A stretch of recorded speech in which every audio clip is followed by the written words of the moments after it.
Jim, always amazing to win a game in that fashion, but what's your kind of assessment of the game overall? I'm going to get my moans out of the way first, Greg. I think what took place today in terms of the National League scheduling of this fixture was complete shambles. I'm devastated we've lost our captain. We've lost our captain because we've asked him to go and play a game 2 days after the last one. It's completely insane.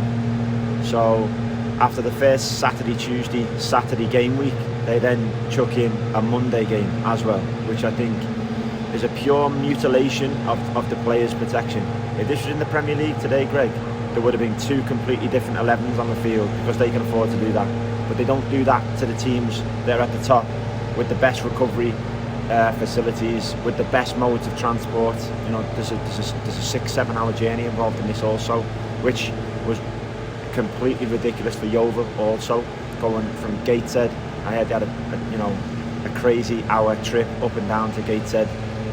It was a farce, Greg. It was a complete farce, and because of it we've lost our captain, who's been an ever-present for us, is a massive presence and gives everything for us all the time. He's a really important player for the team, and I'm just devastated we've lost him.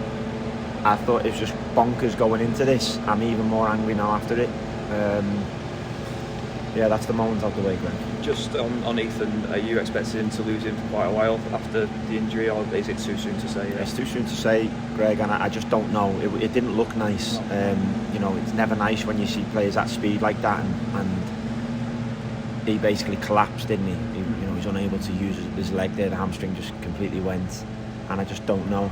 He's never had a history of hamstrings before, so there's no knowledge on his part of what that's like. And yeah, Greg, honestly, it just leaves a really bitter taste. I'm delighted for the team. I'm delighted for them as a squad. I really am. And we are a squad, not a team. I think today highlighted that. All the changes were necessary. All the changes that came during the game were needed.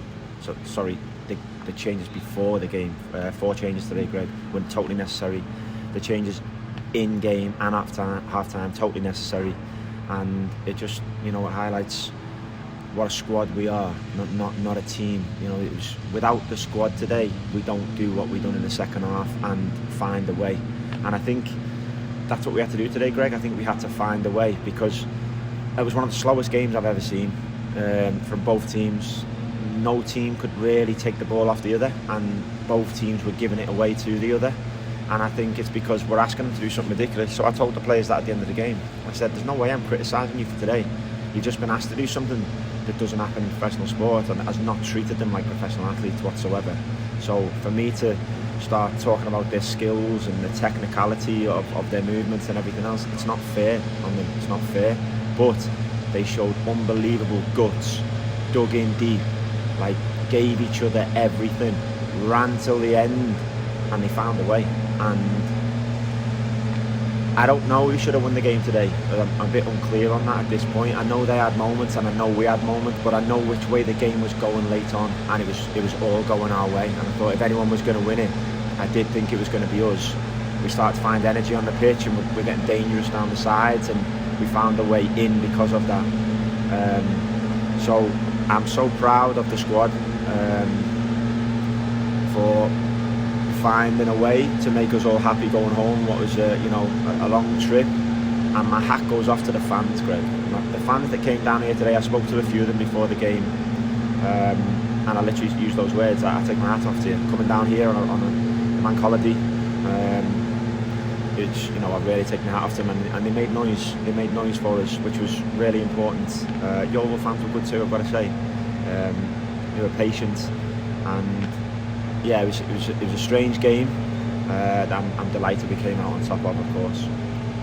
It might be it's too early to say, but you kind of can look back later on in the season at moments like this in games like today, where the lads recovered from losing the captain, stuck at it right till the end, and then had a moment like that. That could be massive, couldn't it? It showed what I already know they've got. I know it because I see them every day, and it's something that I try to impact on them with every single day, because I want the team to possess the traits that I feel should be natural to a Rochdale team, and hopefully were natural to me when I was a Rochdale player, but I didn't always get it right, so I have to forgive them while they're still trying to do that. But you're right, it will be a game, of course, we look back on and really get to remember the moments where we showed real guts and togetherness, resilience and quality.